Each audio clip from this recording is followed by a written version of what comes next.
Hi, thanks for taking questions on this. Usage, you mentioned Joel, I think is a key factor. I think you all agree is a big deal with cryptos. How does an investor, how would a normal person like us figure out usage of a crypto?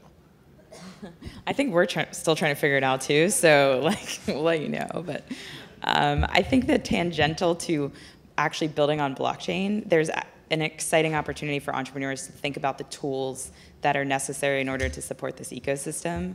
You know, we've seen some early projects, entrepreneurs, they're not building on the blockchain, but they're building reporting systems on the blockchain, or there's trading tools being developed inside some of these funds to just consider, like, how do you measure usage? The good news is that this is a public ledger. So if you have kind of the basic understanding, you'll be able to scrape that information and see volume and adoption and Well, there's actually, for most of these things, there's things called block explorers. So people have built websites that connect to the underlying blockchains of these networks and surface all of this transaction information. And so, as Brittany pointed out, the way blockchains work, you can see every transaction, and so you can actually look at into Bitcoin's blockchain and see transaction volume over time, and then you can use that as a factor in your investment decision. Are there sites that report on this? Yes. Yeah. yeah. So typically each network will build a kind of explorer or interface for you to actually inspect the underlying data in the network. So it's pretty easy to, if you pick any random network, say Ethereum, and you type in Google Ethereum Block Explorer, you'll see dozens of different websites that have built a suite of tools, and you'll see charts and historical and all of that. So sorry, let's move on to another question. Thank you though. We appreciate it. Hey guys, so given that the three of you are all in venture, I'm sort of curious to see what your view is on the future of venture, given that ICOs are kind of taking off. They're slowing down a little bit now, but do you see ICOs disrupting VC, or do you see the value add that VCs have as something that's sustainable over the long term?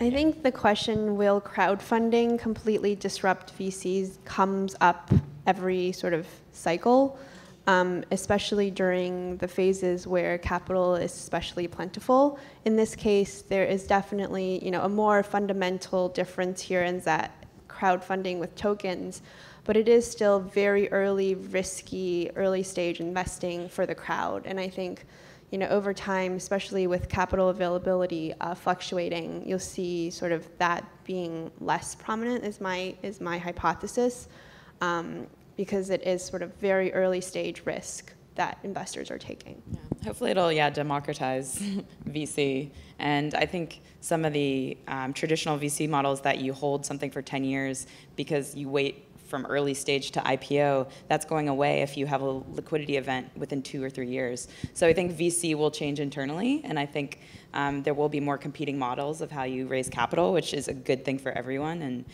as VCs, we love innovation, and if our own industry is not innovating, that's a big problem. So I hope it does change. Thanks for coming today. This question was, so Brittany mentioned how the funding is going into a foundation, and I just kind of wanted to know a little bit more about what does the framework look like around a foundation versus a traditional equity-funded startup, and regulatory, and how are they held accountable, more or less, or is that just a semantics difference? Yeah, I don't know if there's a one size kind of fits all, and that's what. If you're looking at projects in the space, you really have to dig into who owns this token and where are the economics going to sit, and how are there incentives for the teams to continue to build. Because that relationship, if there is a foundation, it's usually a nonprofit. The belief is that it will outlive the building entity.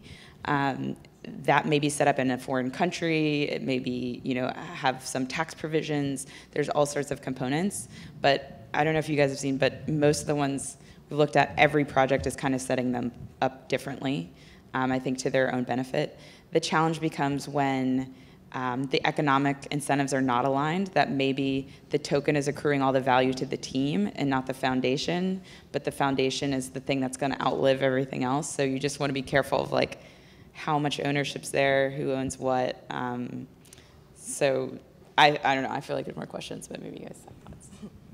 Yeah, it's definitely evolving. We're also starting to see hybrids between companies and foundations. So teams will set up a company and a foundation to make the distinction more clear and add a little bit more structure. It's definitely fluid. Not all of the foundations are set up for honest reasons. So some people just do it for the tax savings and so on.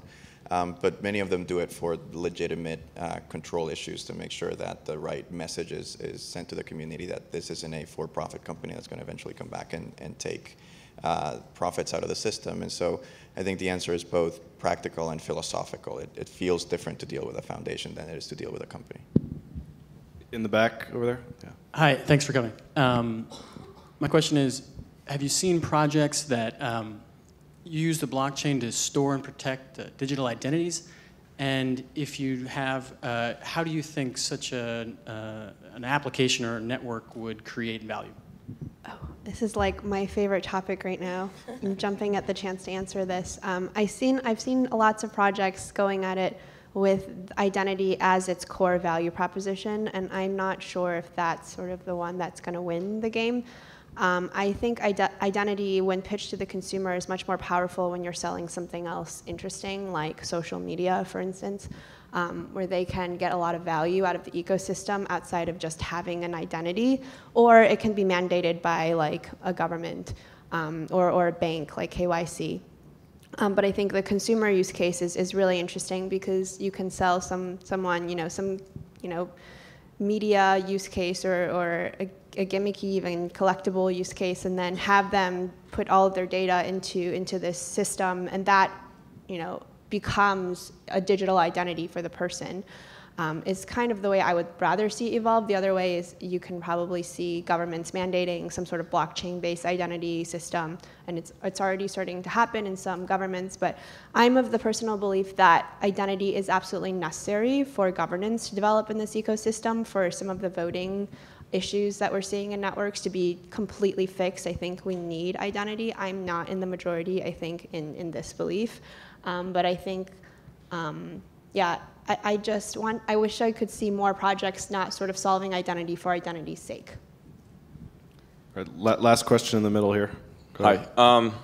My question for each of you guys is, what do you see as the biggest bottleneck or barrier to the adoption of like user-facing application built on blockchain? And then with that, what's like the most exciting technological innovation or problem that's being worked on in this space that might help usher in adoption over the next 12 months? I think one of the big bottlenecks is talent. These projects have raised billions of dollars, and there's not enough people around the table who can actually deliver on the vision. So I think that bottleneck, it's going to take time just for people to learn and get excited and switch over to this space. And that's not just developer talent. Obviously, that's a huge key. But even thinking about community and economics and philosophy and all of these different things, I think regulatory policy, regulatory, legal, all of those pieces are critical to actually get these projects something that's shipped in the marketplace. Because right now, there's very few protocols that are actually live that you can build on. I think that's a problem. But just on the flip side of that, this is the fastest inflow of talent into any sector like I've seen. So it's still very promising. I think it just needs to be faster. Thanks. Well, I'd like to personally thank the panelists for coming, and let's give them a really warm round of applause. Thanks, guys. Thank you guys.